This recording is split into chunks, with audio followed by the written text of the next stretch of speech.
नमस्कार दोस्तों, दास्तान ज़िंदगी चैनल में आपका स्वागत है। हमारी आज की कहानी है झूठ। एक दिन एक घुड़सवार अपने गुस्सैल घोड़े को बेचने के लिए बाजार के लिए जा रहा था। चलते चलते उसे भूख लगी और वो खाना खाने के लिए एक बाग में रुक गया।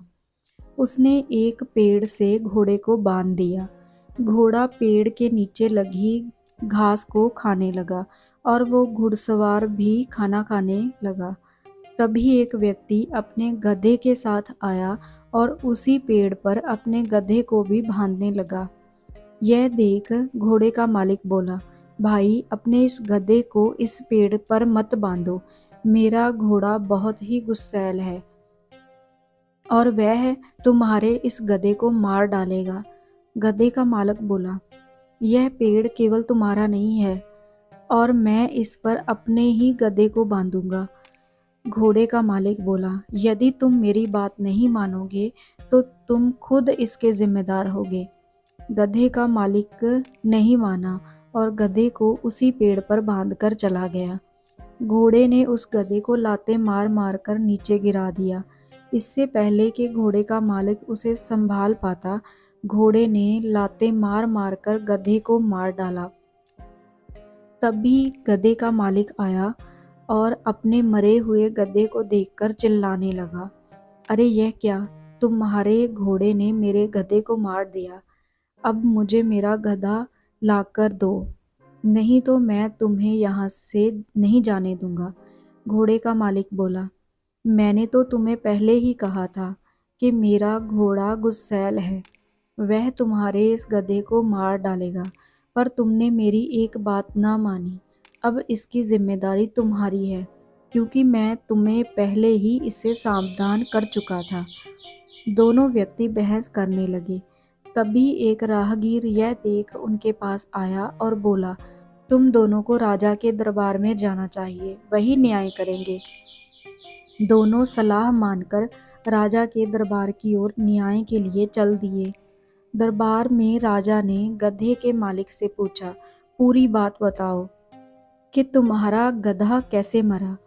गधे का मालिक बोला, महाराज मेरा गधा और इसका घोड़ा एक ही पेड़ पर बंधे थे कि अचानक इसका घोड़ा पागल हो गया और उसने मेरे गधे को मार दिया। राजा ने घोड़े के मालिक से पूछा, क्या तुम्हारे घोड़े ने ही गधे को मारा है? बताओ, तुम बोल क्यों नहीं रहे? क्या यह सच है? बार बार पूछने पर भी घोड़े का मालिक कुछ नहीं बोला। राजा बोला, क्या तुम बहरे हो या गूंगे हो? क्या तुम बोल नहीं सकते? फिर गधे का मालिक अचानक बोला, महाराज यह व्यक्ति गूंगा बहरा नहीं है। पहले तो यह मुझसे खूब चीख चीख कर बोल रहा था कि अपने गधे को इधर मत बांधो, मेरा घोड़ा इस गधे को मार देगा। अब आपके सामने यह गूंगा बहरा बनने का नाटक कर रहा है। यह सुन घोड़े का मालिक बोला, महाराज क्षमा करें, यह व्यक्ति बार बार झूठ बोल रहा है। मैंने चुप रहने का नाटक किया जिससे यह अपने मुंह से सारी सच्चाई बोल दे, और इसने ऐसा ही किया। यह सुनकर राजा मुस्कुराने लगा और बोला, इसका मतलब इसने तुम्हें पहले ही सावधान कर दिया था कि घोड़ा गुस्सैल है, गधे को यहाँ मत बांधो, पर तुमने इसकी बात नहीं मानी, फिर भी अपना गधा वहीं बांध दिया। तुम्हारा झूठ पकड़ा गया और अब तुम इसके लिए खुद जिम्मेदार हो। सो दोस्तों, इस कहानी से हमें यह शिक्षा मिलती है कि झूठ नहीं बोलना चाहिए। झूठ को कितना भी छुपा लें, सच सामने आ ही जाता है और झूठ पकड़ा जाता है। ऐसी और कहानियाँ देखने के लिए चैनल को लाइक, सब्सक्राइब और शेयर करें। बेल आइकन को प्रेस करें। Thanks for watching.